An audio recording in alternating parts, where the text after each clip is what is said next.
Olá, sejam todos bem-vindos aí ao Cultura Geral, né? Começando mais um programa ao vivo, deixando um abraço aí pro grande amigo e irmão Eli, né? Que está se recuperando aí de algumas. Foi um acidente, né, que teve aí de saúde com ele, mas está recuperando direitinho, vai dar tudo certo se Deus quiser. Um grande abraço, meu amigo. Bom, hoje a gente vai tratar da Vaza Jato, da Lava Jato, como queiram, também da lei de abuso de autoridade. E eu acho interessante e muito importante a gente começar esse debate, né? Não vai se esgotar aqui nesse programa, a gente vai começar uma série de programas para falar sobre essa questão. A gente havia falando sobre os vazamentos, né? Antes de sair de férias aqui da televisão. E é muito importante a gente discutir isso, porque isso está ligado à liberdade de imprensa, aos direitos individuais, às garantias fundamentais, né? Então a gente precisa tratar de todos esses assuntos porque faz parte não só da convivência humana, mas da segurança jurídica no nosso país. Sejam todos muito bem-vindos. E para bater esse papo super bacana, falar sobre esse assunto, Dr. Leonardo Rodrigues mais uma vez, seja muito bem-vindo, meu amigo. Quase apresentador do programa já também, né? Obrigado, Betão. Hoje eu levo mais uma caneca, Não. Esse abriu uma série de 5. Muito obrigado pelo convite mais uma vez. Sabe que é uma alegria, uma honra para mim estar com você aqui. Você que tem trazido informação para o público e cada vez mais com pessoas de conhecimento e quilates, experientes. Eu tenho acompanhado, o Ciro Gomes já foi entrevistado 2 vezes aqui com você e outras personalidades, então aproveito até para te parabenizar, né, por essa crescente que está o programa e conte comigo sempre, é uma alegria e uma honra. Você é parceiro do programa. Gustavo, até que enfim, né? Quase que eu tenho que te puxar com cabo de aço. Tentar levar ao público aí nossa opinião sobre esses problemas e tentar achar um denominador comum com o meu colega Léo aqui para a gente fazer um programa legal. Ô Léo, como é que a gente vai poder entender aí o que está acontecendo no país com esses vazamentos? Você que já é um criminalista, já está aí atuando na área, professor. O desafio é grande para poder lidar com tudo isso?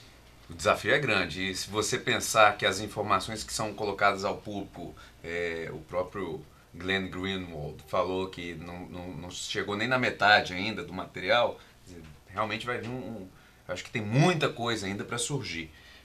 Agora é importante, né, Betão, que o público tenha o cuidado e a tranquilidade de compreender que uma coisa é um jornalista divulgar informações, né, que muito tem se questionado, porque foi por meio de hacker, não foi por meio de hacker, como que ele obteve essas informações, ele pagou pelas informações, não pagou pelas informações, enfim.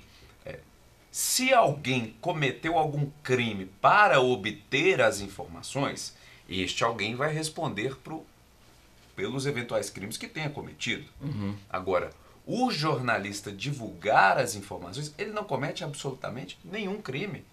Porque o papel do jornalismo é informar, e especialmente quando a gente está diante de situações graves, que já eram de suposição da maioria dos advogados que aquilo estava acontecendo, e agora se revelam com grandes evidências que de fato aconteceu, e a gente sabe que está acontecendo isso no país inteiro, não era só na Lava Jato, mas o público tem que compreender que essa informação trazida pelo jornalismo, ela não é ilegal, ela não é ilícita e ela não é imoral. Ela é necessária. É necessária para um fortalecimento até da democracia e das instituições. Porque as instituições têm que estar blindadas desse tipo de mau exemplo. Como é que é dar aula no momento, nesse turbilhão que a gente está vivendo? Como é que é sala de aula, Leonardo? Ensinar direito penal em tempos de pós-verdade. Pois é, né? A gente está vivendo esse momento de que a verdade é aquilo que eu digo que é o fato, não o que o fato de fato foi. Né? O processo penal sempre teve esse tipo de turbulência, de dificuldades probatórias, e antes se superava com torturas, agora se supera com delações premiadas, né, que muitas vezes sem grandes embasamentos, mas eu acho que o Supremo Tribunal Federal ele começa a perceber que andou soltando as rédeas demais e que precisa voltar até as rédeas da Constituição e dos limites do processo penal, né? Começa a trancar ações penais baseadas exclusivamente em delações premiadas. e etc. Agora, o desafio de dar aula ele é inerente, é instigador, a gente vive um momento extremamente complicado, extremamente complexo, o punitivismo, né, esse ranço da sociedade, que eu sempre digo aqui no seu programa, de acreditar que o direito penal vai suprir a ausência de políticas públicas e joga para o direito penal todas as suas expectativas, é um problema gravíssimo que nós vivemos, mas creio eu que o Supremo começa a voltar a ser contra-majoritário, a não se importar com o que a sociedade pensa de suas decisões e decide, de fato, com base no que a Constituição prevê. Agora, o aluno sempre nos questiona coisas como presunção de inocência e a gente sempre fica sem ter uma resposta agora teórica, jurisprudencial e dogmática no mesmo sentido. Porque se a teoria nos diz algo sobre a presunção de inocência, se a Constituição nos diz no mesmo sentido, a jurisprudência nos diz em sentido diametralmente oposto. Né? Então é aquela alusão que eu fiz certa vez para você aqui sobre o espelho de vidro. Um espelho de vidro sem nenhuma rachadura, ele tem uma resistência. Com uma pequena fresta, ele começa a diminuir a sua resistência. Esses são os direitos e garantias fundamentais. Quando a gente permite a violação a um que não nos interessa, presunção de inocência, eu não respondo a processo penal, espero que você também não vou perguntar. Espero que também não. Eu tenho meus cachorros, me deu um de presente. Não. Mas a partir do momento que a gente não responde a um processo penal, pouco nos importa do que é feito com a presunção de inocência. O que a gente não enxerga é que ela é um direito fundamental, como existem outros. E se eu permito violação a ela, eu permito a qualquer um. E pegando só um gancho do que o Léo falou, esse caso da presunção de inocência cria um certo... Mal-estar? Na cabeça do aluno, porque a prática ele está ensinando, a teoria está ensinando de uma forma. A prática de jurisprudência do Supremo, do STJ, é completamente diversa. Como é que vai fazer? Ô Gustavo, já que você entrou na conversa, como é que você tem visto isso e como é que você vê o papel do Glenn? Olha, Betão, eu vejo o papel do Glenn, igual o Léo falou aqui, de suma importância para a democracia, para aquilo que a gente espera de um processo penal justo. Porque, igual o Léo falou, o fato dele divulgar as informações não é crime. Se alguém passou informação para ele sem poder, como agente público, essa pessoa vai responder por um crime. Mas o Glenn não. Mas foi de fundamental importância para a gente enxergar como estava acontecendo esse movimento do processo penal como um todo. Porque na hora que a gente vê juiz aproximando de promotor, princípio acusatório violado, dignidade da pessoa humana violado, juiz interferindo em oitiva de testemunha, pedindo para trocar o promotor porque não faz bem uma audiência, cobrando mais ações policiais. Você vê que tanto o juiz quanto o promotor não estão agindo de forma imparcial pelo dever de função. Afinal de contas, são servidores públicos concursados. Estão agindo de forma estratégica. Isso vem, na minha visão, por violar o processo penal como um todo. E aí, para o futuro, você fica sem saber como é que você vai fazer. Você vai confiar em quê? Nas garantias constitucionais, como o Léo falou, ou você vai confiar na prática que está acontecendo? Doutor Léo, Glenn, como é que você enxerga um jornalista experiente demais da conta, né? E o papel dele no fortalecimento das instituições democráticas? Não só do Brasil, mas da América Latina, porque isso dá uma guinada na América Latina como Betão, não é da América Latina, é de todo o mundo ocidental. O papel que esse homem exerce é de uma importância. E as pessoas têm que se despir das suas vestimentas partidárias e compreender o grande pano de fundo de tudo isso. Antes, determinadas pessoas adoravam o Glenn. Ele apoiava a Lava Jato e tal. E ele se deparou com um material que o fez mudar de opinião. E essas pessoas que o aplaudiam, hoje o odeiam porque ele revelou este material. Veja, eu sou casado. Nem sempre a minha mulher concorda com tudo que eu faço, ou que eu falo, ou que eu penso. Então, porque em determinados aspectos nós divergimos, eu tenho que romper com ela. Porque é isso que nós estamos fazendo no nosso dia a dia. Quando alguém discorda da gente em alguma questão, especialmente política, a gente rompe as relações. Quantas e quantas vezes eu divirjo dela? Quer dizer, isso é natural, faz parte. E a democracia é isso. E onde está o fortalecimento da democracia? Quando a gente tem ciência das questões que estão acontecendo nos bastidores.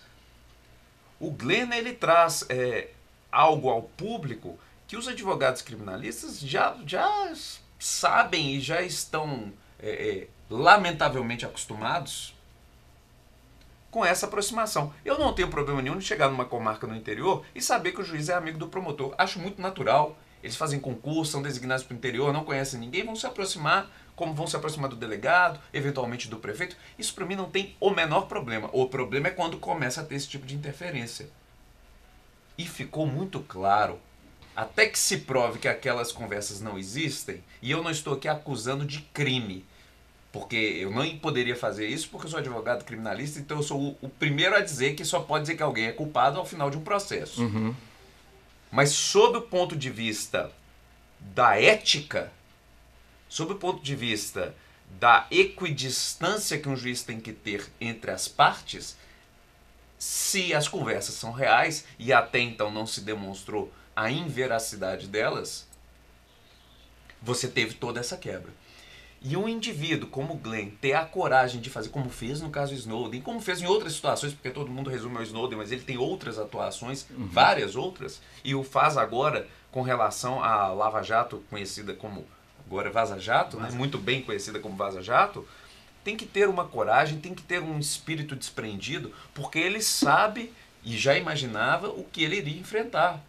Vão devassar a vida deste indivíduo. Vão fazer de tudo para quebrar a credibilidade dele. Porque quebrando a credibilidade dele, quebra-se a credibilidade da informação que ele traz. E não deveria. Mesmo que ele seja o pior sujeito do mundo, a informação que ele traz é verdadeira ou não é? E é isso que importa. E se houve este tipo de conluio, alguns estão chamando já de corrupção, não corrupção no sentido técnico do direito penal, mas no sentido da palavra corrupção, porque ela é muito mais ampla do que o direito penal imputa como uma conduta de corrupção, você tem que realmente reanalisar os casos. É preciso que o judiciário reavalie ou até refaça os processos para julgar com a devida imparcialidade, para que você tenha justiça no sentido puro da palavra. Não vale absolver ou condenar a qualquer preço. Absolver até vale. Mas condenar de forma alguma, e tudo tem se mostrado que foi feito. Betão, veja a situação. Nós tínhamos, e nós, sociedade, não que fosse a minha defesa nem a minha preferência, mas nós tínhamos um candidato reconhecidamente que seria eleito, que era o ex-presidente Lula. Reconhecidamente. A condenação que ele sofre do Sérgio Moro e a velocidade em que o processo foi julgado pelo TRF4, velocidade recorde, o impedem de ser candidato. Ou seja, um juiz de primeira instância deu a sentença que, confirmada, impossibilitou ele. O sujeito, o indivíduo que seria o presidente da República neste momento do Brasil. Não que seja meu candidato ou não, isso pouco importa. Num momento posterior, nessa mesma eleição, o resultado dessa eleição é que o presidente Bolsonaro foi eleito. O presidente Bolsonaro eleito nomeia ministro da Justiça o juiz que impediu o candidato que possivelmente teria sido eleito para a presidência da República. Nomeia esse juiz para ministro da Justiça. Ilícito? Não, não é ilícito. Mas é questionável. Questionável sob a perspectiva moral, sob a perspectiva da ética, sob a perspectiva até da imparcialidade. Ele pode até alegar, o ministro Sérgio Moro, que não tinha sido convidado à época. Mas ponha-se no lugar dele. Você condena um sujeito que impede que esse sujeito seja presidente da República. Porque seria, de acordo com as pesquisas à época. E em razão dele não ter sido presidente, o indivíduo que ganha lhe convida para ser ministro da Justiça. Você aceita? Claro que, minimamente, há indícios de que a sua decisão impediu alguém de ser candidato e você se beneficiou com ela. Se isso não é imoral, o que é imoral? Boa pergunta. Gustavo, nós estamos vivendo um mal-estar democrático? Ah, com certeza. as garantias constitucionais de devido processo legal, ampla defesa, contraditório, vêm sido maculadas ao longo dos anos. E isso gera um certo inconformismo e até uma, como você disse, uma insegurança de forma do modo democrático. Porque a partir do momento em que você não pode contar com aquilo que te dá segurança, você vai contar com o quê? Para advogar hoje, nessa situação que a gente está vivendo, te traz muita insegurança jurídica? Sim, porque, como o Léo falou aqui, o que aprendemos na faculdade e estudamos na teoria não está sendo aplicado na prática.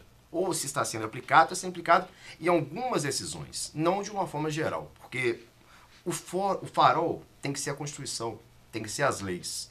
Dali que a gente parte para outros lugares. Mas, ao contrário, cada juiz, não são todos, evidentemente, mas uma grande parte, eles vêm interpretando a lei, cada um de uma forma.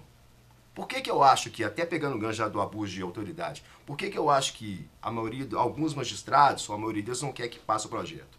Porque eles vão ser julgados por eles mesmos. E eles sabem que eles mesmos não interpretam a lei como deve ser interpretada. Então eles vão ser vítima deles mesmos.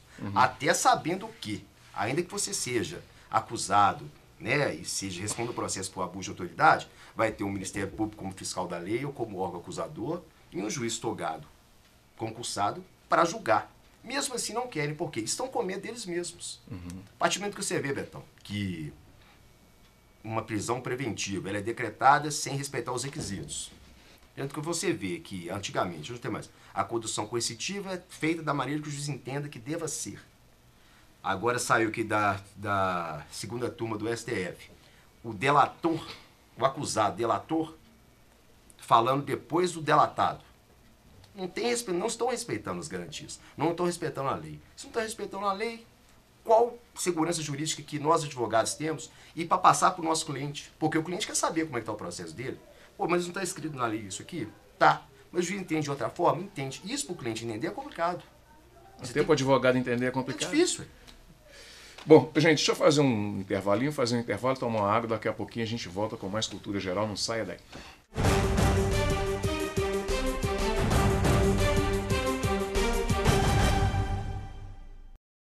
Todos os dias, milhares de pacientes de Nova Lima, Raposo e Rio Acima procuram o Hospital Nossa Senhora de Lourdes para receber atendimento, sendo que 80% deste atendimento é pelo SUS. O Hospital Nossa Senhora de Lourdes é filantrópico e sem fins lucrativos, por isso precisamos de toda a ajuda possível. A sua doação é muito importante para a restauração do telhado do hospital, que é uma das necessidades emergentes. Quando você doa para o Hospital Nossa Senhora de Lourdes, você não estará ajudando somente a restaurar o telhado do hospital, mas também a recuperar milhares de vidas. Quem está lá dentro precisa da ajuda de quem está aqui fora.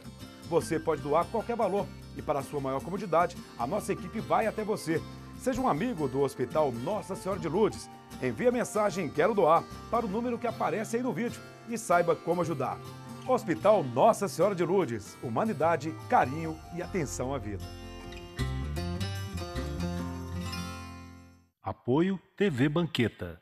Hoje a gente vai falar uma coisa muito séria. Reciclagem é de jogar as coisas de vidro no lixo, as coisas de plástico, os jornais. Eles podem transformar lixo em brinquedo, em carrinho, ou em boneca, ou em boneca de lata. O lugar de lixo é na lixeira. Reciclagem para salvar o planeta. Apoio TV Banqueta.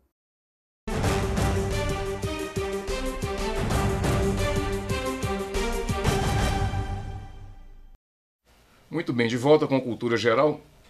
Doutor Leonardo, lei de abuso de autoridade. Eu achei interessante que você foi ficando mais sério ao longo do programa. Você começou com Léo, Doutor Léo, e agora foi para Doutor Leonardo. Quer dizer, é sinal que o assunto está ficando cada vez mais nervoso, está ficando mais denso, né? Essa lei de abuso de autoridade. Como é que a gente vai entender essa lei de abuso de autoridade e essas controvérsias todas que estão aí postas? Então eu vou fazer uma pergunta retórica. Como que uma lei que se chama abuso de autoridade pode ser uma lei para impedir o bom funcionário, o bom servidor público, o bom juiz e o bom promotor. Porque eu ouvi o ministro Sérgio Moro, numa entrevista que ele deu, falando isso, que a lei de abuso de autoridade iria inviabilizar o trabalho daqueles que trabalham de forma séria. Aí eu fiquei me perguntando, quem trabalha de forma séria, então, não pode ter uma lei de abuso de autoridade, porque se tiver uma lei de abuso da autoridade, não conseguirá trabalhar. Há algo muito errado nessa colocação, né? Nesse silogismo, né? Sofisma, na verdade, né? Há algo muito, muito estranho. Veja, de uma forma geral, estou falando a lei como um todo, o que ela prevê? Ela prevê a punição através de um processo penal que será denunciado por um promotor de justiça e julgado por um juiz. Ou seja, não é qualquer do povo que vai denunciar nem julgar, não é o advogado, são as autoridades que vão denunciar e julgar aqueles promotores ou juízes que utilizarem de má fé, utilizarem do processo penal para perseguir determinadas pessoas. Qual é o problema filosófico com relação a isso? Nós podemos eventualmente melhorar a redação de um ponto, outro. Podemos até discutir isso. Mas a lei, ela não é um impedimento para a Lava Jato. A lei não é um empecilho para investigações. A lei não é um problema para processos penais. Ela é um problema para aqueles que abusam da sua autoridade. E ela é importantíssima. Se as pessoas tivessem ideia, num todo, o que significa responder a um processo penal, que é quando o Ministério Público te denuncia, ou ser condenado por um juiz num processo penal, elas compreenderiam o tamanho do poder que o Ministério Público e o Judiciário têm em suas mãos. E eu lhe falo, Betão, eu não tenho medo de muita coisa no direito, não, mas eu tenho medo de responder a um processo penal. Isso suja a imagem. Medo não porque eu faça algo de errado, mas porque eu sei que muitos respondem sem ter feito nada. Eu sei o que significa para a imagem da pessoa responder a um processo penal, ainda que inocente, mesmo que seja absolvido. Isso é uma marca, uma mancha para a eternidade na vida dela. Então, tem que ser visto com muita responsabilidade, e aquele que se utilizar desse instrumento, qual? O processo penal, para perseguir alguém, utilizando-se de má-fé provada, não é equívoco, não é que o promotor denunciou e o sujeito foi absolvido e aí o promotor vai responder a um processo penal. Não é isso.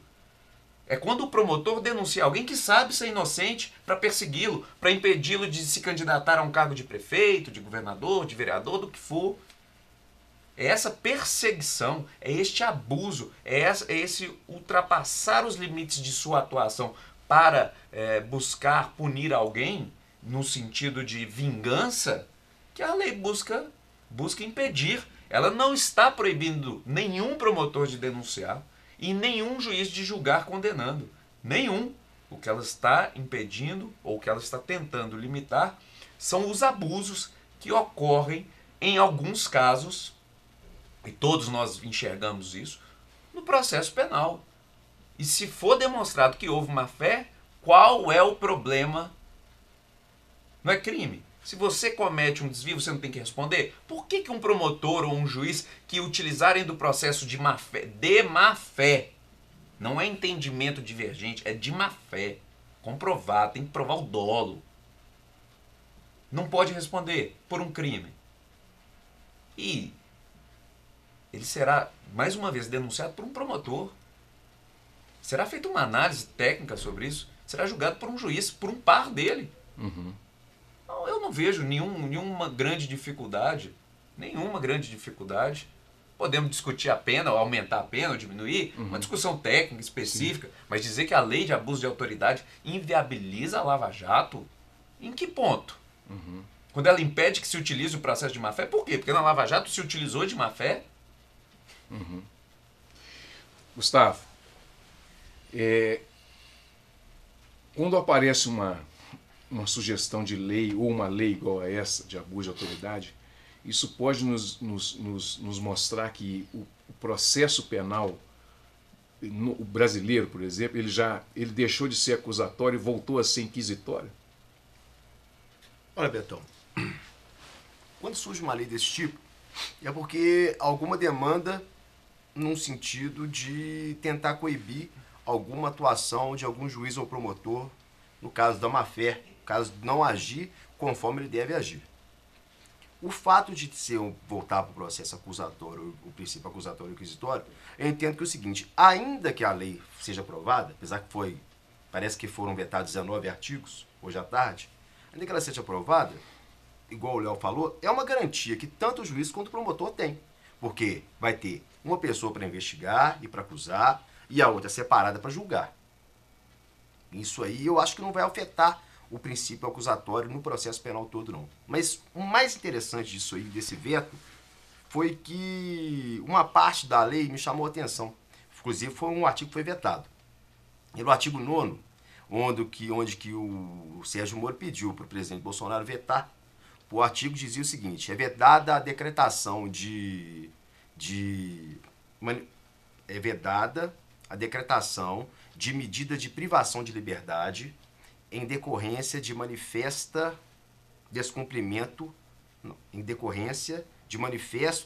das hipóteses legais. Ou seja, você só vai poder prender dentro das hipóteses legais.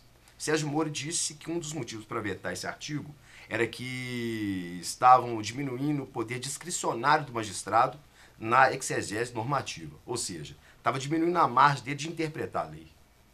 Isso não pode acontecer. O fato de você prender, é muito claro na Constituição, como você diz, presunção de inocência, ou até o artigo 403 do Código de Processo Penal, está claro de que maneira que você pode prender, quando você pode prender, quando você não pode.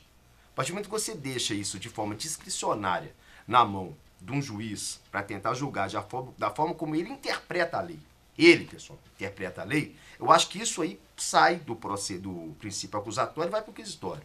Porque se ele interpretar a lei da forma como deve ser interpretada, não como ele acha, mas como deve ser, seguindo a jurisprudência e os precedentes dos tribunais superiores, e simplesmente entrando no processo para julgar, sem inquirir testemunha, sem interferir no depoimento, sem pedir para trocar promotor, eu acho que a gente vai chegar num ponto justo do processo penal. Como o Léo mesmo disse, quem cometeu um crime deve responder por ele.